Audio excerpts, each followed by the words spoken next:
следите поинакви вести на Слободен печат. Како ќе се намалува невработеноста во државава? Премиерот денес ќе објасни на пресконференција.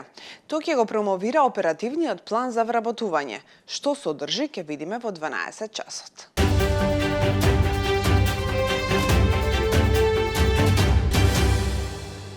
Кој ќе се грижи за стабилноста на денарот? Денес собранието назначува нов гувернер на Народна банка на Македонија, кој ќе замени досегашната Анита Ангеловска-Бежовска. Се вртеа неколку имиња, но изборот на председателката Гордана Силјановска-Давкова падна на професорот Трајко Славевски.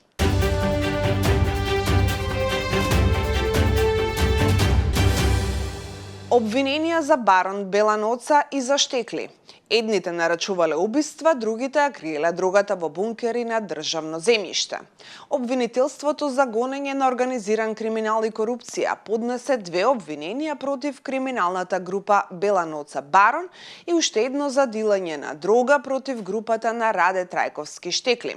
Обвинителството за гонење на организиран криминал и корупција го гони Фатлјум Ајети Тоте, лидерот на Беланоца Барон, дека од затвор нарачал 4 убиства. Најстарото убиство е од 2014 година. Првата група нарачува и извршува со логистика 4 убиства, од кои едното е двојно. Мотивите се различни. Тие се по порачка, поради ниски побуди. Познати се шиша бар и убиството во Ханиоти, брифира од обвинителството.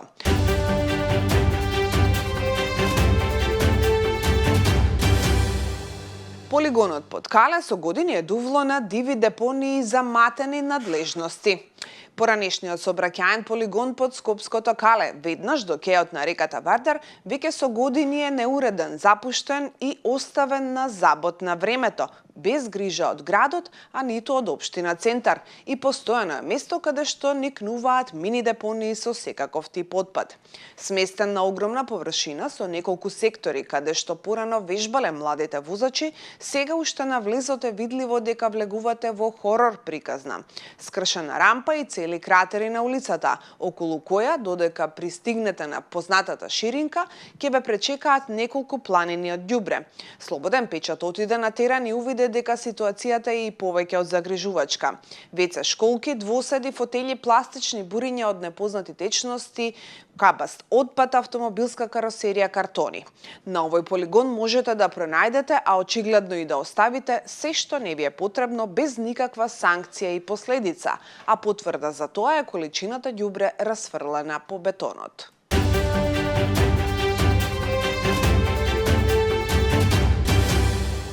Американскиот председател Доналд Трамп вчера го предупреди рускиот председател Владимир Путин дека се игра со оган со интензивирање на нападите во Украина. Она што Владимир Путин не го сваќа е дека да не бев јас, многу навистина лоши работи веќе ќе и се случаја на Русија, а мислам навистина лоши. Тој се игра со оган, рече Трамп во објавата на социјалната платформа Truth Social.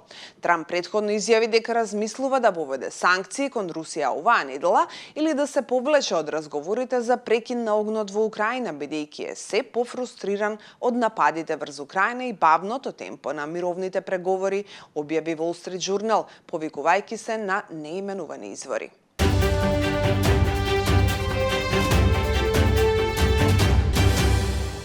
Европскиот парламент е пред усвојување на извештај за напредокот на Македонија кон Европската Унија, кој ќе содржи признавање на македонскиот идентитет и јазик на 4 места.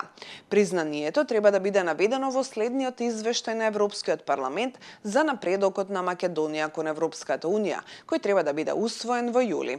Ова ќе биде второ законодавно тело во Европа по германскиот Бундестаг, кој донесе одлука за македонскиот јазик на 15 јуни 2023 година.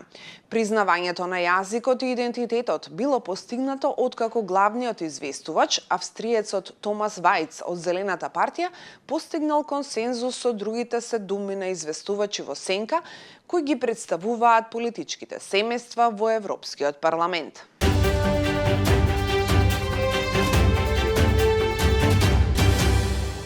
Сашко Кедеп се искачи на третиот највисок врв во светот. Познатиот македонски алпинист и кардиолог го искачи врвот Канченџунга, кој што е 8586 метри, третиот највисок на светот како дел од 10 члена група на 23 мај. Со ова, доктор Сашко Кедев дојде на чекор до голем подвиг, освојување на сите 14 врвови повисоки од 8000 метри. На Кедев, кој во јули ќе наполни 63 години, му остана уште врвот Гашербрум 1 за да ги комплетира сите така наречени 8000-дарки, кои главно се наоѓаат на Хималаите.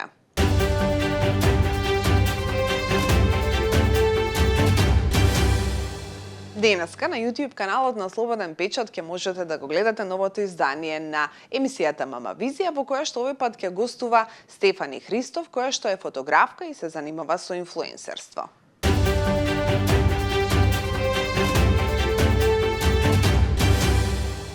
И јас завршувам во болница на ургентно, со тоа што прво прашање им беше која недела си. Јас им викам, луѓе, јас не сум бремена. Значи, ние имаме проблем и јас аплицирав за инвитро треба да правим.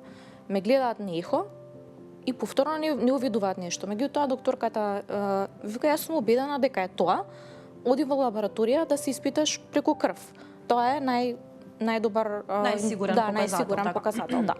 И јас влегувам, нели ми зимаат крв, чекам околу 2 часа и по 2 часа излегува лаборантот и ми вика можеш да влезеш кај докторката, готови ти се резултатите. И па девојче, не те честитам пошто бремена си, ама имаш спонтан. И мене тука ми се случува шок. Собираме повторно документација, одиме, правиме инвитро и инвитрото се покажува неуспешно. И можам да кажам дека реално тогаш, затоа што имав многу поголеми очекувања, дури проверувавме дали имаме предиспозиции за близнаци, значи тука веќе си некако многу, мислам тој период дека највеќе сакавме да добиеме дете. Тогаш мислам дека разочарувањето беше доста поголемо. Тука се случи исто уште една немила случка. Почина моја другарка, една од најдобрите другарки. Тоа беше многу нешто што многу ми влијаеше ментално, дополнително затоа што сведоци на случката беа сопругот со 5-месечното бебе во количка. Буквално ја чека од спроти на пешачки и тоа многу ментално ме погоди.